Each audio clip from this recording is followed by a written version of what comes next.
মাটি ফুঁড়ে বের হচ্ছে ধোঁয়া, আর সেই ধোঁয়াতে রয়েছে মারাত্মক দুর্গন্ধ।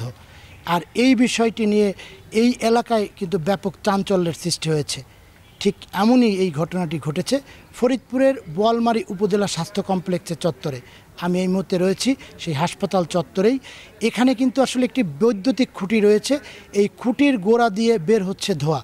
আর এই ধোঁয়ায় কিন্তু আসলে এলাকায় ব্যাপক চাঞ্চল্যের সৃষ্টি হয়েছে। বিভিন্ন বয়সী মানুষ কিন্তু প্রতিদিন আসছে এই ধোঁয়া দেখতে। আসলে এটা কি গ্যাস নাকি রাসায়নিক বিক্রিয়ার ফলে কোনো জলীয় বাষ্প, সেই বিষয়টি আজকে আপনাদেরকে জানাবো। কথা বলবো আমরা স্থানীয়দের সাথে এবং প্রশাসনিক কর্মকর্তা সহ ফায়ার সার্ভিস সদস্যদের সাথে। একটি বৈদ্যুতিক খুঁটিতে প্রায় 10-15 দিন যাবৎ একটি ধোঁয়া নির্গত হতে দেখা যাচ্ছে মাটির নিচ থেকে। তো এটি বৃষ্টির কারণে বেশি হয়, প্রথম দিকে তেমন লক্ষ্য করা যায়নি। যখন বৃষ্টি হয়, বৃষ্টির পরে দেখা যায় যে দৃশ্যমান হয়। তো তারপরের থেকেই জনমনে একটি আতঙ্ক সৃষ্টি হয়। এখানে যারা রোগীর স্বজনরা আসছেন বা রোগীরা যারা আসছেন বা আবাসিক ভবনে যারা বসবাস করেন, তাদের মধ্যে একটি আতঙ্ক সৃষ্টি হয়।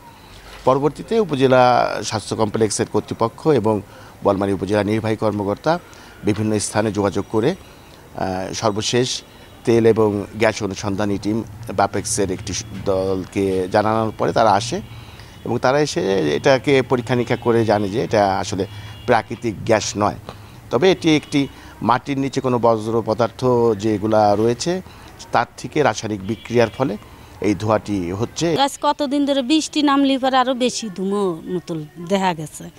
এখন কালকে আবার এখন কেমন একটা গন্ধ বেরোচ্ছে। এখন মনে করেন একটা রুগীর লোকই একটা বাচ্চা এসে ওই জায়গাটা দাঁড়ালো, সে বাচ্চাটা যদি কোনো ক্ষতি হয়ে যায়, আর সবাই তো আর জানে না, কত পাগল ছাগল কত লোকই তো আসে, একটা বড় একটা ক্ষতি হয়ে গেলে তখন কি করবে? ক্ষতির তেমন কোনো প্রত্যক্ষ এখানে নাই, কারণ যেহেতু হাসপাতাল এখান থেকে দূরে এবং আমরা এই জায়গাটাকে এখন আটকিয়ে দিচ্ছি, চারদিকে ঘিরে দিচ্ছি, সেই ব্যবস্থা করা হচ্ছে যাতে এর ভিতরে কেউ না আসে। গ্যাস অস্তিত্ব এখনো এরকম ভাবে কোনো কিছু পাওয়া আমরা নিশ্চিত হতে পারিনি। তারপর ওনারা মাটি নিয়েছেন, এর স্যাম্পল নিয়েছেন টেস্ট করার জন্য। যদি কোনো কিছু জানতে পারেন আমরা হয়তো আমাদেরকে জানাবেন। এই মনে হচ্ছে যে এটা মাটির নিচে হয়তো বা কিছু একটা চাপা পড়েছে, যেটা পানির সংস্পর্শে এসে কেমিক্যাল রিয়াকশনের মাধ্যমে টেম্পারেচার জেনারেট করতেছে। আর এই টেম্পারেচারটাই যে ভিজা মাটি দেখতেছি আমরা, এই ভিজা মাটির মধ্যে যে পানিগুলো আছে এই পানিগুলোকে বাষ্পে পরিণত করতেছে, সেই বাষ্পটাই উঠে আসতেছে, যার সাথে একটু গন্ধ আমরা অনুভব করতেছি, পচা জাতীয় গন্ধের মতো মনে হচ্ছে।